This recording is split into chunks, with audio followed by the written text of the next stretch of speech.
Next session is curriculum, to use or not to use. That is the question. Probably at some point, if I know how things are here, you're probably using curriculum more often than not, whether it's in junior church or in vacation Bible school. And so I just wanted to think through together pros and cons with using the curriculum. As teachers who use them, use the curriculum from a week in, week out basis. Let's start with the cons first. We'll start negative and work our way positive. What are some cons to using curriculum? Sometimes it feels like it takes forever to get through the curriculum. Sure. Like a particular lesson, or like the whole like. The whole thing. Okay. Because I mean, like we're going through the whole Bible right now. Yes. We still have like more than a year's worth of Wednesday nights to finish getting through the Bible, and I feel like we started this 3 years ago. Yeah, that's true. Or 2.5 years ago. Probably mostly 3 years.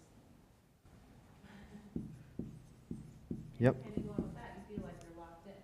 Yeah. Okay. This is different, but with my homeschool curriculum, we're locked in. We have to keep doing this. This is what we chose. We have to keep going. Yeah. Sometimes it's like maybe this isn't working. Okay, so feeling locked in.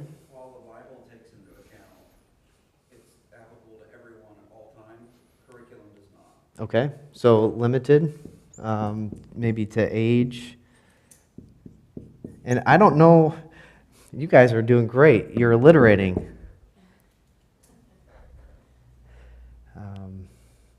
then for me, sometimes it's like I focus so much on what the curriculum says, and I don't think about like, oh, maybe I should just like look this up in the Bible and really think about it. Yes. This is what you read to the little kids. Yes. I'm trying to think of how to synthesize that. What would you describe that, maybe in a word or two? Idea, I don't know. Laziness. Laziness. Wow, you guys are teachers. Look at you.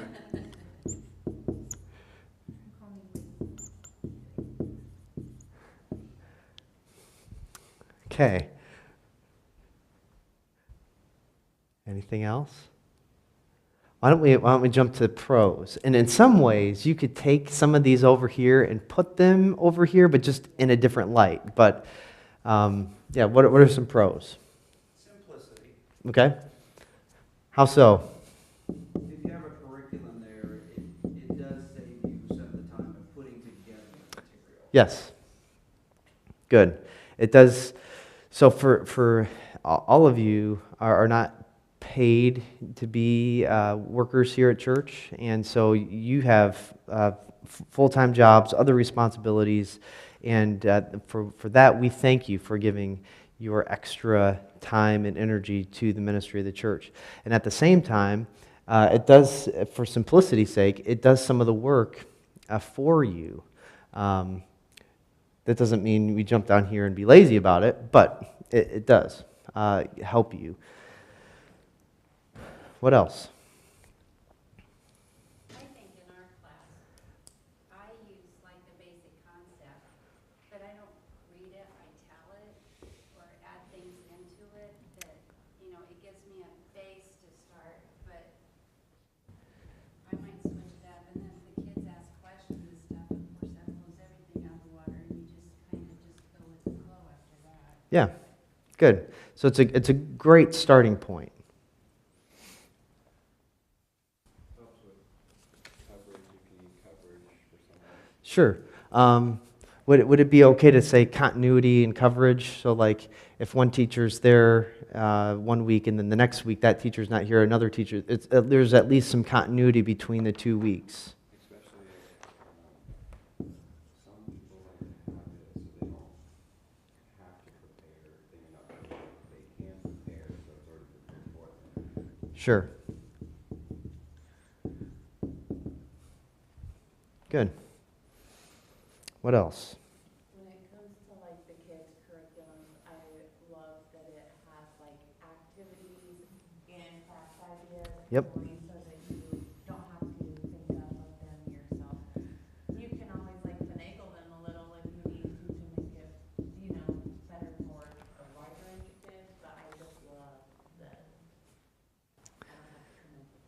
Yeah, for sure, for sure.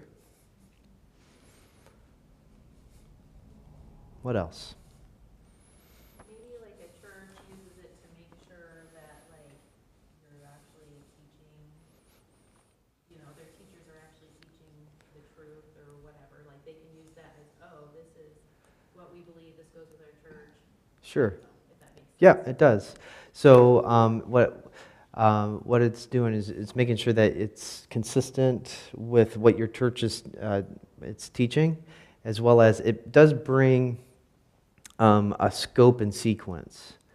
And what I mean by that is, so let's just say we're talking about children and teens. You say, okay, when they get into Sunday school at grade 1, and we get them until they leave, at least in high school, 12th grade, you have 13 years with them. I'm like, okay, what do we want to make sure they know, believe, do between that and when they graduate? I'm going to put scope and sequence. And in what order do we want to teach those things? And curriculum is really helpful in doing that. You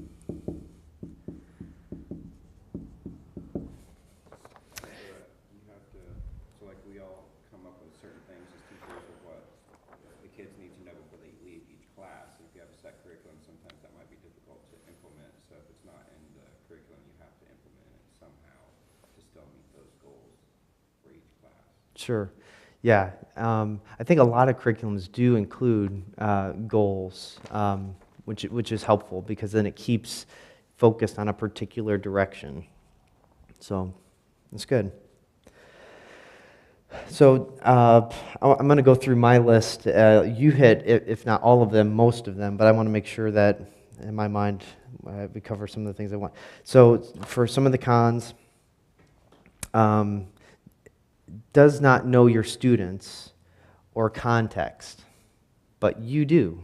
So the curriculum writers and the curriculum itself as a tool doesn't know your students, doesn't know what their week was like, doesn't know what your particular setting is like, but you as the teacher do. Another con is it can get it wrong or be improved upon. So there is no perfect curriculum. In fact, I'm trying to remember, it was probably like 2 years ago in the Sunday school class, we were using a curriculum that went over the 10 Commandments. And it didn't cover one of the commandments, just because it was like, it was, you shall not commit adultery. And one of the Sunday school teachers said, I think we need to cover that. Like, yeah, you're right. We should. It's one of the 10. And so it wasn't a lesson, and our teachers improved upon the lesson by saying, we're going to make our own and make sure it's covered. So there's no perfect curriculum. The other third con I have here is it can be a barrier to your own growth as a learner and teacher, and I think that's where it gets at the laziness. We can just lean in on it so much that we're not learning ourselves. Some of the pros is it's developed by someone or by people who know the content well, so that have done the extra studying that you might not have had, have had some of the extra education on a particular book or on a particular subject that you might not have, and so there's that level there that you can like lean upon someone that's done a little bit more study than you. Two, resources for teachers and students, parents for follow-up. So it's really nice to have those take-home papers, so that or again like activities or ideas, so that you're not having to come up with those things from scratch. Those things have been provided and are available as tools for further follow-up. And then for a lot of curriculum, this is the final pro that I have is it is a part of an overarching discipleship plan. So that's what Maggie was talking about there. So just so we can see, and we can come up with more if we wanted to put more time to it, but there are pros and there are cons. And so that leads into this, is we need to know the difference between a teacher and a tool. Know the difference between a teacher and a tool. You are a teacher. The curriculum is a tool. The tool is not the actual thing that does the work. As a teacher, you are. So let's talk about your role as a teacher as opposed to relying so much on the curriculum. As good as many pros as we can line up, we can't get away from the fact that that's a tool, you're a teacher. So the first thing is, you as a teacher need to be a disciple of Jesus and His Word. That's something the curriculum can't do because the curriculum is not a living, breathing object. You are. 1 Timothy 1:8 says, now, we know that the law is good if one uses it lawfully. We know that the law is good if one uses it lawfully. So if we're talking about the law, that is the Mosaic law in the Old Testament, the assumption here that Paul makes is the law is good, but one has to use it right. The same thing could be said about all of Scripture. The Bible is a wonderful thing. It is a good gift, but that doesn't mean someone will use it right. So that's 1 Timothy 1:8. 2 Timothy 2:15 has the other side of that coin. 2:15 says, do your best to present yourself to God as one approved, a worker who has no need to be ashamed, rightly handling the word of truth. So if it can be handled wrongly, it also needs to be handled rightly. And again, that's something that the curriculum could do, it may not do, but you as the teacher have to be discerning to make sure that you personally are handling it rightly. The second thing, you as the teacher disciple people, not just impart information. So if curriculum was the end-all, be-all, you might as well just send home the curriculum with the kids and be like, read it on your own, if they can read. The teacher is the discipler of those who are they're teaching. So 2 Timothy 2:1-2 says, and this is Paul talking to Timothy, you then, my child, be strengthened by the grace that is in Christ Jesus, in what you have heard from me in the presence of many witnesses, and trust to faithful men who will be able to teach others also. So he's like, I told you, you tell them, they will tell others. And we can even find ourselves in that whole scheme of things. Who taught you? And who taught them? And who are you teaching? And who are they going to teach? So it's not merely just imparting information, but it's relationships. And as a teacher, you have a relationship with those you're relating with, that you're teaching, that a curriculum cannot have. And there's this beautiful passing down. So we can thank the Lord for those who have invested in our lives in the past, and now you get that opportunity, and the people, whether they're kids or teenagers or adults, at some point, they're going to be passing it. They might even be passing it down now, which is awesome. Can I ask you, what Yeah. did you say number 2? Number 2 is disciple people, not just impart information. So information is a part of teaching. Obviously, when Paul says, what you heard from me, but we can't subtract it from the fact that he heard it from him. There is that relationship. And then the third thing is, as a teacher, you replicate what you model. And this is probably one of the more scarier aspects of teaching. There's obviously information that you impart, there's a relationship there, but what you model, that is how you teach, you actually show and give an example of this is a way to handle the Bible. You might not say it, but the way you do it, things are better caught than taught. And so as people are watching you handle the Bible, they're learning how to handle the Bible as they watch you.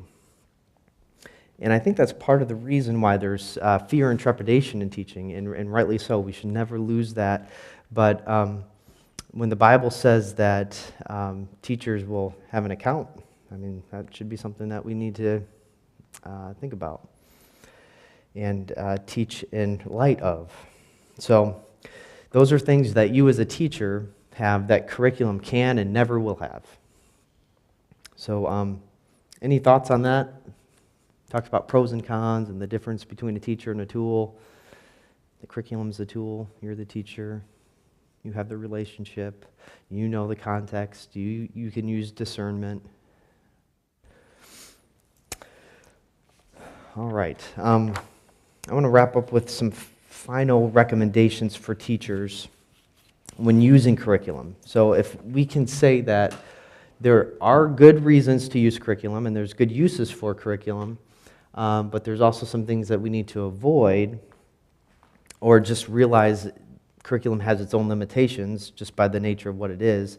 What are some recommendations for using it?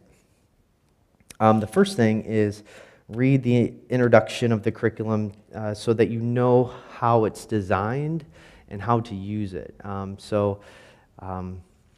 can say this as a guy. My first inclination is not to read the instructions of whatever I'm assembling. I feel like I look at the picture and I know how to put it together, and then I would say more than half the time I have like, where's the instructions? I put this on backwards, especially stuff from IKEA and stuff like that. So it's easy to say, hey, I'm gonna teach this lesson and just skip over the first few pages without realizing there's purposes with how it's set up, how these activities fit in a particular context. So just it's good to know the rhyme or reason behind what you're using.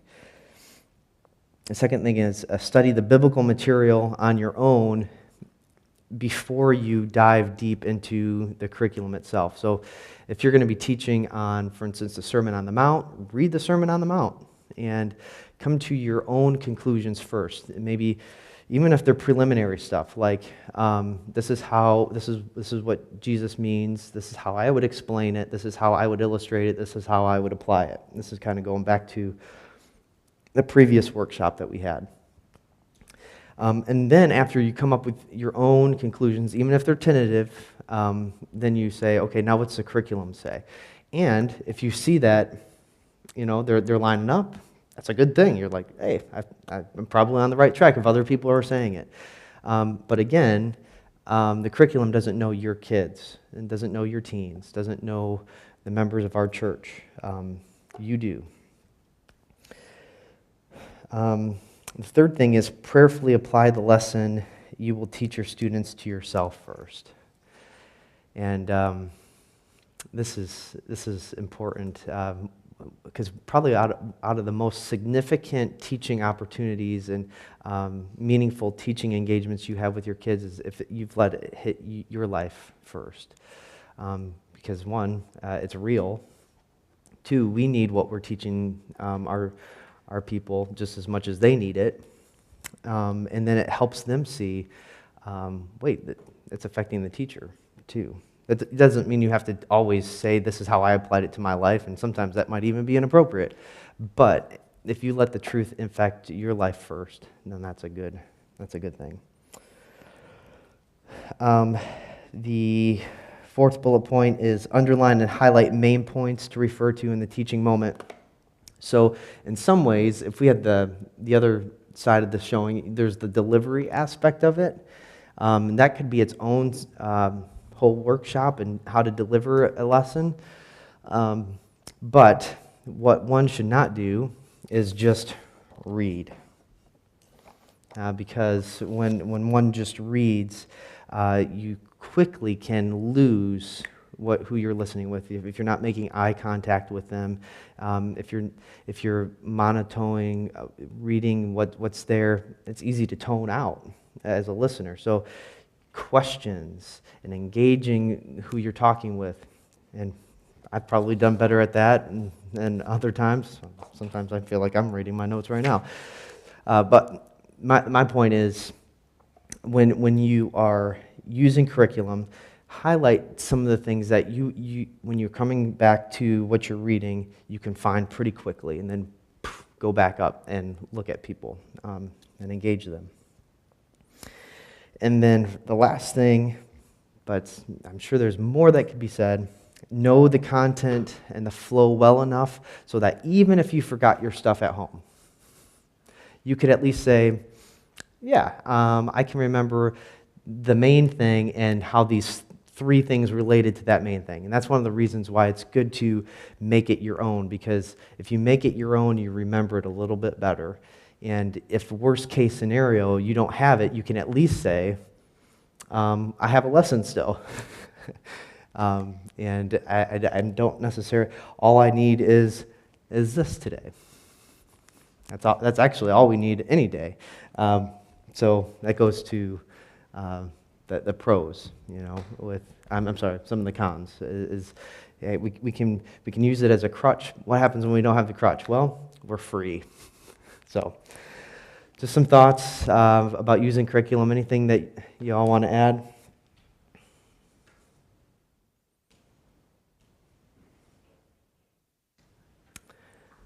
Any questions?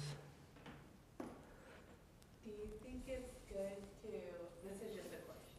Yeah. Like, is it good to go through and finish your curriculum, or is it appropriate to maybe take a break and introduce something else? And I just mean within the children's, as of right now, we're going through the Bible, but then the other curriculum that we use is the catechisms, and sometimes I feel like answering some of these questions and explaining some of these things, might be helpful. Sure. That's probably a case-by-case thing, I think. And it's if your kids are let's do something different. Well, okay, let's change it up a little bit. So those are probably conversations that are worthwhile to have with your leaders that you're working with or helpers. Maybe in your particular case, if you're talking about Wired, talk to the elder who's overseeing that. You feel free to bounce ideas off me, but yeah, there is a time sometimes to say, you know what, we need to change it up a little bit. Let's have a break from this and come to this because of, and you could list the 3 or 4 reasons why. And there might be some good reasons. Yeah. All right. Well, let's take a little break. This is our last time in here, so then we'll meet back in the West Fellowship for discipling out of our own relationship with Jesus. Pastor Don's leading that. So thank you for your participation and your presence.